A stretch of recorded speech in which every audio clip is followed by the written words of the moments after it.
ఇంకా ఆశ్చర్యకరమైన విషయం ఏమిటో తెలుసా?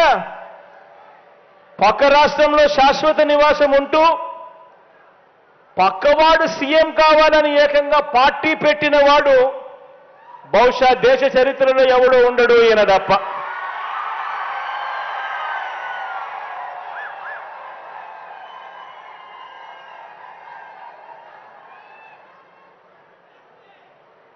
ఈ మనిషి బాబు ముఖ్యమంత్రి అయితే చాలు, అవే నాకు 100 కోట్లు అని, బాబు కోసమే తన జీవితం అని, అందుకు అంగీకరించని వారిని తన పార్టీలో కూడా ఉండకూడదు అని, ఈ విషయంలో వేరే అభిప్రాయం కూడా ఉండదు అని, తన పార్టీ నుంచి వాళ్ళు వెళ్ళిపోవచ్చు కావాలంటే అని చెప్పి కూడా తన సభల్లో ఉపన్యాసాలు ఇచ్చేవాడిని బహుశా ఎవరిని మనం చూసుంటాం, ఒక్క ఈయన తప్ప. ఈ దత్తపుత్రుడికి ఆ బాబు పొత్తులో ఎన్ని సీట్లు ఇచ్చినా ఓకే, ఏ సీటు ఇవ్వకపోయినా ఓకే.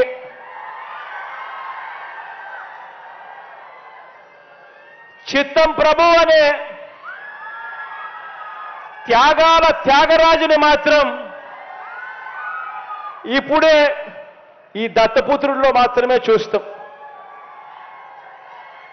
ఎవరైనా ప్రజల కోసం త్యాగాలు చేసేవాడిని చూశాం కానీ ఏకంగా ప్యాకేజీల కోసం త్యాగం చేసేవాడిని మాత్రం బహుశా ఎప్పుడు చూసుండం.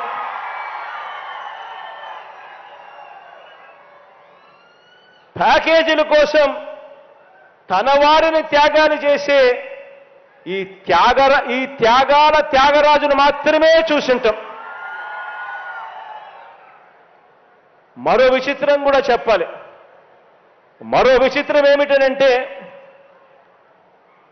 ఈ త్యాగాల త్యాగరాజు గురించి, ఈ దత్తపుత్రుడు గురించి మరో విచిత్రం ఏమిటనంటే రియల్ లైఫ్లో ఈ పెద్ద మనిషి ఏ భార్యతోనూ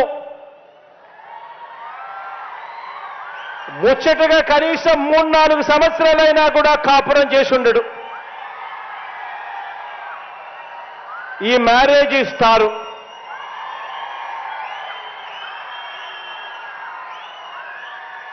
ఆడవాళ్ళను కేవలం ఆట వస్తువులుగా మాత్రమే చూస్తూ పెళ్లి అనే ఒక పవిత్ర వ్యవస్థను,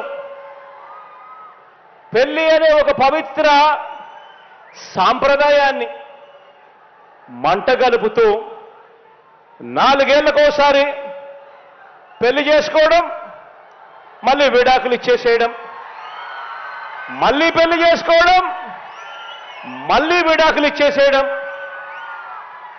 ఏకంగా కార్లను మార్చినట్టుగా భార్యలను మారుస్తా ఉన్న ఈ పెద్ద మనిషి 3 సంవత్సరాలకు 4 సంవత్సరాలకు భార్యలను మారుస్తా ఉన్న ఈ పెద్ద మనిషి ఇప్పటికే 3 భార్యలు అయిపోయారు అని అంటే ఆలోచన చేయమని అడుగుతా ఉన్నా.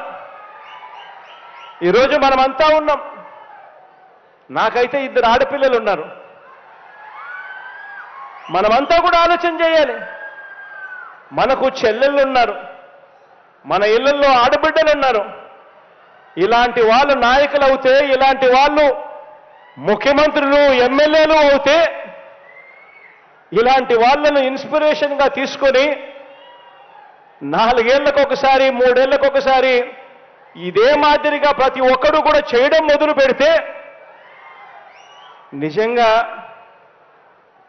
మన ఆడబిడ్డల పరిస్థితి ఏమిటి, మన చెల్లెళ్ళ పరిస్థితి ఏమిటి, మన ఆడబిడ్డల పరిస్థితి ఏమిటి?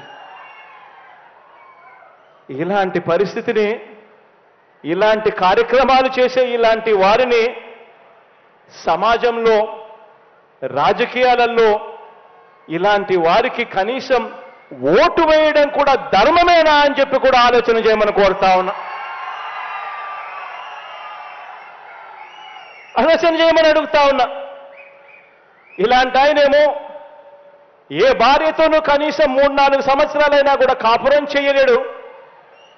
కానీ పొలిటికల్ లైఫ్లో మాత్రం చంద్రబాబు నాయుడుతో మాత్రం తన వివాహ బంధం కనీసం 10-15 సంవత్సరాలైనా ఉండాల్సిందే అని చెప్పి ఏకంగా తన క్యాడర్కు చెప్తా ఉన్నాడు. తన క్యాడర్కి ఇదే మాటలు చెప్తా ఉన్నాడు. చంద్రబాబు నాయుడుతో వివాహ బంధం కనీసం 10-15 సంవత్సరాలైనా ఉండాలి అని చెప్పి. నేను అడుగుతా ఉన్నా, ఆలోచన చేయమని అడుగుతా ఉన్నా మిమ్మల్ని అందరినీ కూడా. నేను అడిగేది ఒకటే, 2 విషయాలు కన్నా కలిస్తే అమృతం తయారవుతుందా అని చెప్పి ఆలోచన చేయమని అడుగుతా ఉన్నా.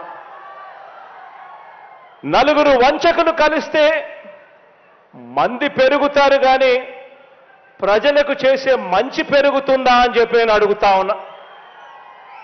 ఆలోచన చేయమని చెప్పి నేను మిమ్మల్ని అందరినీ కూడా కోరుతా ఉన్నాను. ఒకరేమో పిల్లనిచ్చిన మామ, ఒకరైతే పిల్లనిచ్చిన మామ, సాక్షాత్తు కూతుర్నిచ్చిన మామ ఎన్టీ రామారావునే వెన్నుపోటు పొడిచిన క్యారెక్టర్ ఒకరిది.